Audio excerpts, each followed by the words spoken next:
Hi guys, it's Jacob on the one up top, and we're now doing a preview of the game on Sunday evening as Aston Villa host Tottenham Hotspur. I've got Simon, who you've seen in a few videos, back in Aston Villa, and I've got Mitch, of course, who's a Tottenham fan. So what we'll do is what we normally do is start with the home team. So, Villa are doing okay. You probably could do a bit better. If you win this game and win your game in hand, you go above Tottenham, regardless. First question I'm going to ask you is, do you feel it's fair that Watkins got the nod over Bamford? Because there's a lot of hysteria going around that at the minute. I personally think he does, but what do you think?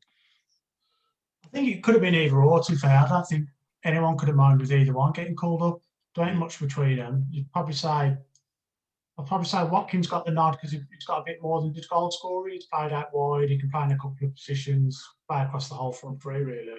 Mm-hmm. Where Bamford's an out striker, and then in that position, you got Kane and Calvert-Lewin, and really, that third one is up for grabs. And anyone. Like if Bamford got called up over Watkins, I wouldn't have complained at that.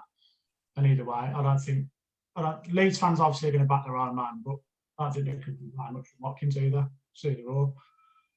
I agree. I'd have took Watkins, even if you go mid choice. I said Watkins just because Harry Kane and Calvert-Lewin are more target men-ish, shouldn't they? Whereas Ollie Watkins, if you bring him on, he'll run in behind, and he'll even put an assist on the play. So I'd rather have him over Bamford anyway. Even if Bamford's went and scored another 5 more goals at the end of the season, I still take Ollie Watkins. I wouldn't have kicked off if Bamford got picked over Watkins. They're both having a good season. They're both good players. It's earned the spot.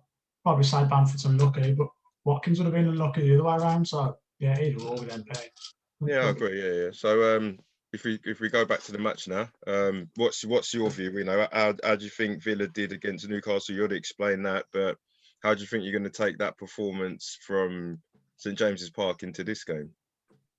What I would say is it's rare this season that we've had back-to-back really bad performances. We've had back-to-back sort of not great results, but bad performances. We don't tend to back-to-back them. Probably similar to you guys, to be fair, where you have a bad result and you've got a manager who wants a reaction. So look, I do think there'll be a reaction, but I'm just worried that I don't think Jack Grealish is going to play. And then it's down to that lack of quality in the final third again. And I think we'll be a bit more up for the fight, a bit more in your face, won't give you much time on the ball, make it hard for you. We'll be probably a bit dirty with it, get a few fouls in and just try and disrupt the game. But it's that quality in the final third I'm worried about because Barkley at the minute don't look up for it. Mm-hmm. And Grealish isn't there, he's our main man, isn't it? Everything goes through him, and when he's not there, it's a where before I think midfielders and defenders get their heads up, look for Jack. Now it's like, oh, hang on, I've got to have that second extra think and look where I'm going. And inevitably, the ball sticks to Jack. You can ping it into him, it sticks to it. You can work out of the tight situation. There's only a couple of players in the whole league, so it's not like we've got a ready-made replacement on the bench. So yeah, exactly. We struggle without him, but I think we'll put a better performance in. We'll be a bit in your face, be a bit like I think McGinn will be all over the pitch and cause you a load of hassles in midfield, but I don't think we're going to trouble your goalkeeper. We will be hard to beat. It's one of them ones. Yeah, I agree. So yeah, if Grealish comes back, then it's a different game. What about Traore? Apparently he's 50-50 a minute as well. Yeah, he's got a knock, but to be honest, I think between Traore, Trezeguet, and El Ghazi, Villa fans, if you ask 3 Villa fans which one of them plays the best, they'd give you 3 different answers. I think El Ghazi's better. He's more sort of direct, head down run, a bit old school, runs to the byline, tries to get a ball in. He's got a shot on him. He's all right with that. But Bertrand's got that little bit of I wouldn't call it Grealish-esque, but he can work a bit of magic. Yeah, drop the shoulder out of nowhere. But for more of the game, it's a passenger because he doesn't track back. Where Trez and El Ghazi do the hard work at the back as well. So if Matty Cash is playing and Matty Target, they'll get better protection without Bertrand on. We're more dangerous going forward with Bertrand on. So balancing it. But when you're playing a good team like Spurs, you've got your Bale and Son running at Target and Cash. Did you just say a good team like Spurs? On paper, anyway, at least. Your front three is arguably, on paper, the best in the league. So I wouldn't want to say, like, leave Matty Cash, who's just come back from injury, one-on-one with Son every 5 He's minutes. injured, so you ain't got to worry about that. Oh, okay, I'll take that. What No, would it be more like Lucas instead? if you look, yeah, well, Lucas Moira, yeah, probably. Or Lamella or someone like that. Yeah, you know. Either way, one-on-one with Matty Cash all game, he's going to need a bit of protection. So, to be honest, if everyone was fit, I probably wouldn't play Bertrand Traore in this game, right? I'd pick Trez or El Ghazi just because he didn't cover at the back. Yeah, that makes sense. And then we'll go over to you now, Mitch. You've listened to Aston Villa. What's your before we speak about anything? What's your thoughts on yesterday, mate? I didn't want to talk about it, did you? It's hard. It's a hard one. I've been listening all day to talk sport and stuff, and it's like, you know, I'm not Jose out straight away. I'm not because I've always said to you, I have always thought it's the players. They've all been there for too long now. It's stale. Look at them players that have been there for like the last 5 years. You know, we need a mass clear out. But I get what they're saying in the fact that you can't sack players. So then it falls down to tactics. Then obviously it's Jose. So it's like, I don't think they'll sack him. But I think at the end of the season, in the summer, there'll be big changes. Whether that's a lot of players and Jose, or he stays and we change players for people he wants. I don't know. I don't see him jumping the gun and firing him tomorrow. I don't see it happening. So, I can't imagine Jose being cheap to sack. Say again? I can't imagine he'd be cheap to sack. Do you know what gets me about cheap to sack, right? So it's been rumoured that he can get sacked for 35 million, and everyone's saying that's too much. But you could go and buy an average player for 35 million. So why don't you just do it? Do you know what I mean? Like, we bought. Look at Lamella. He's an average player. He's been average the whole time we've had him, but we bought him for 30 million, and we still got him. So that money there, invest it in sorting it out. Like, but it's the good thing you get is the bounce back, isn't it? That's what you get if you change a manager. Yeah. That's what you're gonna get if you change a manager. So it's hard. What's your aims for the season, though? Well, what's a good season for Spurs from here now? From now or at the beginning of the season? From now, from where you are now, what would go? All right, that we've done well out of that. If you're going to say you've progressed as a club, I don't know. Mitch will probably agree with me. You'd have to say finishing top 4 and winning the League Cup. Now, if you get into the Champions League final and win the League Cup, then it was a horrible season, but you can kind of look at that and think, well, you got the job done. And then if you're doing what Mitch just said, by clearing out all the players that you don't want there, the people that don't believe in the philosophy, you know, him and Dele Alli don't get on. So if Dele's got to go, blah, blah, blah. And for me, don't mind him alone. If you don't finish top 4 and win the League Cup, Harry Kane's gone. Harry Kane would be such an idiot, like, to stay at Tottenham if we finished 7th and we didn't win the League Cup. What are you hanging around for? Jose ain't going to do anything. I don't think Kane will go. I really don't. He's not a money grabbing type player. I know he's been there a long while and stuff, but I just can't see him going. He's not one of them types of players. So I can see him, I can see us getting a new manager and him staying. I can sort of see that in the summer. I don't know. Do you remember that? Remember when he had that random conversation with Jamie Redknapp, and he was like, literally said, "Look, if we mess around this season, to me, it was like it's make or break this season." So if you're Harry Kane, you're 28, you're the best striker in the league, and Man City don't get Haaland, and they're like, "Right, Harry, do you want to come here?" Harry ain't got to do no dropping into midfield. He's just got to stand there and wait for all them players to score goals. He can go to Man City, beat Alan Shearer's record, and win stuff. And it's not even about the money. He wouldn't even be bothered about the money. He'd probably take the same money he's getting at Tottenham. But Man City would go, don't worry about it. We'll double it. Yeah. Well, at the end of the day, let's hope he don't go. But we wouldn't blame him if he does go. I don't blame him. That's how that got it. That's basically what we say about Grealish, to be fair. Yeah, that's how you got to look at it. If Harry was my mate, I'd be telling him, what you doing, bruv? I'd be like, bro. You wouldn't if you was a Spurs fan. You wouldn't. I would. You wouldn't. I'm a Spurs fan, and it's got to the point where, of course, you don't want Harry Kane to go, but it's like, you know, I look at the player and I just think, if you take Tottenham out of it, what a great player, and he could end up winning. What's he going to have? A couple of golden boots and a couple of runner-up medals, like. But then there's going to be. Mind you, Alan Shearer's still looked at as one of the best strikers to ever play in English football. Yeah, he won one Premier League, not fat like else. So it's like, but he still got that legacy though of being a great player. And people don't go, well, where's his medals? They go, yeah, Alan Shearer was class. Yeah, because what he's after, isn't it? That's the thing. He's won one. So if he's won one, which is the Premier League, you're like, all right, you know. But Harry Kane, what, you're gonna end your career and saying, oh, I beat Jimmy Greaves and Alan Shearer. All right, what else did you do? I got a golden boot at the World Cup. All right, what else? I got this runners up, this runners up, this runners up, and I got to about 8 semi-finals and lost them all. If you're Harry, man, it's like you don't have to leave England. You could go. Would you consider Man United? You know what I mean, I don't think I can't picture him. I can't picture Harry Kane in any other English shirt. I can see him in a Real Madrid shirt. I can't see him in like a Man City. It just doesn't look right, mate. But yeah, that's like, you guys know better than Sterling, mate. Yeah, true.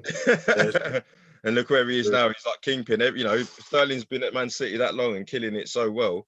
Sometimes I forget that he actually played for Liverpool. Yeah. Like us with Gareth Barry. What's that? It's like us with Gareth Barry. Just looks bad whenever he's in another shirt. We ain't played for 12 years. Every time we move clubs, it's like, oh, I don't look like that. Should be in a village shirt. That's what I'm saying. And it's like, you know what happens. Yeah, Harry Kane might finish the season and say, you know, I want to stay at Tottenham and see how it goes. But then he's going to be wherever he is in Europe with, you know, with your Sterlings, your Fodens, all these players that are coming back into the Euros squad. And they've, you know, Man City might have won a couple of cups. Liverpool might have won the Champions League. And you're Harry, England captain. You're watching all the players around you winning stuff. And Sterling would be like, do you fancy it? Come on, man. No, Sterling's always got to, do you fancy it, man? I'll have a word with Pep. And Harry Kane ain't going to go, no. I believe that I'm going to win everything in Tottenham. You ain't going to win everything at Spurs, mate. Not with Daniel Levy there. He's got more chance of winning with England than he has with Spurs, you know. So that's what I'm saying. If he wins the Euros, that might change his mind. He might, I've captained the Euros. All right, I'll stay at Tottenham and see what I can do. But hope so. We all know that England are the international Spurs. Yeah. They literally are. Like, everyone's England have got a great team, and what happens? They bottle it. So it's just like it's England. Same. You know what I mean? England have pretty much got the same kit as Spurs. That's what makes it even worse. You know what I mean? But yeah. So if I go and look at a bit of form, I'm looking at Villa. They've won 2 at home in the last 5, and the ones you lost to were at home to Leicester and West Ham. So they're kind of guys who probably would be expected to lose. What was that, sorry? I said they're guys who would probably, when you look at the league table, with comparing us to last season and all that, probably expect us to lose to Leicester. Probably thought it'd be a closer game to West Ham, but it wouldn't have been a surprise if we lost. I didn't expect to get hammered the way we did. But West Ham look at the team they showed, and that, so they're not actually like this catastrophe of games. It's the Newcastle game last time, that losing to Sheffield when they're back in the league. They're the games that you think, bloody hell, I ain't we won that. But West Ham and Leicester, we've got to on the chin and move on. Yeah, that's it, man. If I look at Spurs, in away games, we've won 2 of the last 5, and that was a 1-0 against Fulham and a 4-1 against Wolfsburg. The rest of them we lost, I think, was Arsenal, West Ham. Can't remember what the other one was. But either way, I look at our away form. Remember, we played Fulham. That was a terrible performance. Like, realistically, we deserved to lose that game, even though we won it. And then Wolfsburger, you know, never even heard of him until Tottenham played him. So, do you know what I mean? So it's like, I'm not going to look at those victories and say we've got a glimmer. Do I say that Aston Villa are a better side than both those teams? Yeah, I do.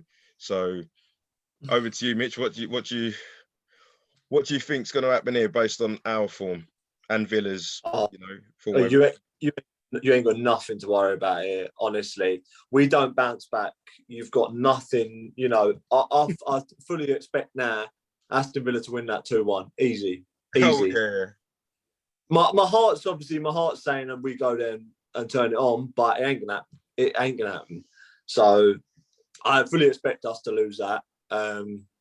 And then obviously West Ham are playing Arsenal, which is a big game for us, you know, but one of them will probably win that. Yeah, I just see it going downhill. I really do see it all going downhill from here.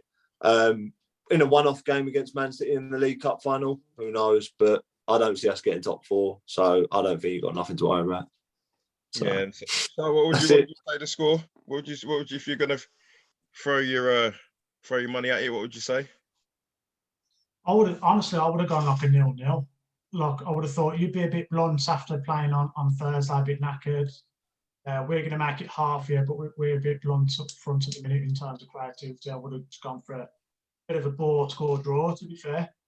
Oh, I want to go with Mitch because all day I've been saying to myself, what do I think the score's going to be? And I can see it being a similar pattern to what happened when we played at Arsenal. You know, we'll come out 20 minutes, everybody be talking about Tottenham and what Lloris said and all that, and we'll come out and, I don't know, Harry Kane will score. But then Mourinho will let us take the lead, he'll sit off Villa, and then Villa would just keep coming at us, just like Arsenal did, and we'll lose 2-1. That's how I can see it happening. I don't see us winning. If we do win, it's not going to be a great performance. And of course, you know, as a Tottenham fan, you don't want them to lose, but I just don't want Mourinho there. I'm completely on the opposite scale to Mitch. I just don't think his football's outdated. You know, I don't want Daniel Levy to, you know, if he decides he's going to give a manager loads of money, I wouldn't want it to be given to Mourinho because he'll just go and buy like a Perisic that, you know. But don't think in any Mourinho. So he buys players for that season. He doesn't think, right, in 3 years' time, I'm going to have to rebuild again. He doesn't develop players, so I'd rather not. Jacob, I'm not indifferent to you, but what I'm saying is, if you get a new manager, you have a bounce, but in a year's time or in half a year's time, we'll be back in the same scenario if we don't sell players. That's what I'm saying. You know, I don't love Jose, you know, but it's just. But then that's the life of a Spurs fan, isn't it? You just get built up to be let down all the time. So it's hard. It's hard as a Villa fan. You know, when you hear like sort of Spurs fans claiming that it's all going Pete Tongue and you're like 7th in the league and just missed out on getting to a quarter final of a European competition. You're about to be in the final of the League Cup. It's hard to go, oh fucking hell, yeah, terrible season that. Do you know what I mean? Got to put it in perspective. You're still doing all right. The teams above you, there's a couple of shocks in there. No one expected Everton and West Ham to be flying hard. You're behind them. You know what I mean? You've had a couple of good results. You bang up there in the top 4, and none of you would be moaning that much. But for me, it's like we're 7th, and in my head, I don't even get annoyed because I'm like, in my head, I don't even think we're a top 6 side for the last 10 years. So why do we earn the right to be Tottenham and be finishing 4th when in the last 10 years we haven't been in the top 6 best teams? We have been in terms of league positions, but if you're looking at trophies, we ain't won anything. Let's face it, Leicester now are an established top 6 team in that. They're both anymore. They're an established top 6 team. Do they take? Well, at the minute, you'd think Arsenal, wouldn't you? But yeah. No, you wouldn't know because Arsenal have won FA Cups. So you can't really, if you're going to do it based on the Premier League, then I can understand why people might say Tottenham because for the last 10 years we've finished in Champions League spots quite a lot, especially under Pochettino. But that's what it's now, though. Top 4, innit? That's all it is. You ask Daniel Levy that now. Oh, what would you rather, top 4 than Carabao Cup? Obviously, top 4 because you get. Yeah, of course, yeah, because it's all about the money for him, isn't he? Yeah, all it is. That's all it is. It's all it is, the money, isn't it? And 2 years now without Champions League if we don't get it this year. So that's going to take a big hit on him, which will take a big hit on us because we won't buy anyone. It will just, unless you sell anyone, you know. So someone just needs to go to Chigwell and just find Daniel Levy and just slap that bald head and say, "What you doing, man?" Because for the last 10 years, do you remember when he made us all believe that it's a project? So when we brought Pochettino in, you weren't winning things thinking you're going to get closer. Then you got to a Champions League final, a couple of FA Cup semi-finals, a League Cup final, and you kind of thought, all right, if we keep that momentum for the next 5 years. But he never backed him. Up there. Yeah. But then you literally got that project, got a bit of paper, threw it away, and just got the total opposite of what the project was in Mourinho, and didn't give him no money. So if I am going to back Mourinho got bought in, given all the dross that we've got, and then got told, here you go, there's 40 quid and sort it out. Didn't give him nothing. If you bring Mourinho in here, you got to be prepared to spend 200 million. Every other club's done it. But then you said that when he first come in. I remember you texted me that. You ain't going to our new owners have done it for Dino, and we're a much smaller club, lower position than you guys. And last 2 windows is 200 million plus spent. Fully back the manager. But then it's all Daniel Levy's known for it, though, and it's like the old 3 million in Tottenham for Grealish when you could have got him for like 30 mil. That's what I gave up again. So we could have got Grealish, and you went and gave him a youth prospect and 3 million because they're skint. Just give him 20 million and it's done. And then the next week we got billionaire owners, and that was it. Mitch goes on about that up until now, mate. It's just like that's Daniel Levy. That's what tipped me over the edge. That it's just like look at the player Grealish has become. I know I bang on about it all the time. But I watched him in that year you was coming up in the championship. That game against Hull, when apparently we basically. Oh, he said bye to the fans, didn't he? You got subbed off to the fans. I watched him that whole season for you, like before all of that, and like he's just such a quality player. And then I watched that, and then I thought, oh, buzzing. And then it didn't happen. Like Simon, what do you reckon? Do you reckon he's going to go this year, or do you reckon he's going to stay? I reckon our owners are going to keep backing us. And I reckon the next window we're going to get another 100 million to spend. They're ridiculously rich. They're like the third richest owners in world football. They've got ridiculous amounts of money. So like 100 mil. So we might get an 8 million fine from FFP or something. But they've got nothing to ban us from because we're not in Europe yet. So it's like, we'll take the fine and just keep spending 100 mil until we've made it into Europe. Yeah, I think you'll do it. I feel Villa will keep Grealish as long as they keep making him believe that there's improvements every season. What he wanted more than anything was an England place, and he's got that in Villa shirt. And so is Watkins, and so is Tyrone Mings. I'm sure Ezri Konsa will one day. Yeah, I think that's what I think people are look beyond the fact that they could probably go to Man City and win more, but I love the club. He's a boy of his fan. Yeah, exactly. He's in the England squad. He's got a high profile. He's only probably the same amount of money as he would at your place. Yeah, definitely. Well, it's one of them. It's like Grealish. I proper wanted him, but it's a signature move with Tottenham. How many players do you know that were going to Tottenham? They've waved fans or players goodbye, gone on their Twitter and Instagram, and then you wake up in the morning and they've either stayed or not gone. So it's happened with Grealish.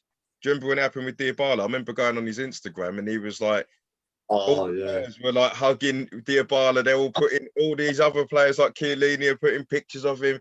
And I remember ringing Bob and going, mate, he's actually coming, man. And then I just woke up in the morning, it didn't happen. I was like, as if I actually believed he was going to come. Image right. 4 million. What's that about? You're willing to spend 60 million on the player, but because of 4 million image rights, that's where it's because you weren't going to get him. Daniel Levy does a thing where he makes Tottenham fans believe, well, at least I tried. Honestly, it's the same as we had Doug Ellis doing that for 30 years. Yeah, we could have had Lampard for an extra $500,000 than we was offering. We refused to pay the extra $500,000. We could have had Falcao, and we ended up with Heskey because we wouldn't pay the money. Honestly, I could reel him off. It's a farce. We had it for years, but yeah. Then we all sound like Wenger now, don't we? You know what I mean? Oh, but Arsenal could have had. Like, every time a player's sick, Wenger could have had him. But now, Messi, yeah. But anyway, lads, good to have a chat. I'll stick with Mitch and say 2-1. So I say 1-1. So what we'll do again, we'll watch the game on Sunday and I'll give you a bell after the game. A couple of hours after is more likely this time, and then we'll just have a review of the game. But all the best, signs. Mitch, just make sure you've got some tissues, mate. Yeah. It's not going to be because you're going to be happy and excited. It's going to be because you'll be crying.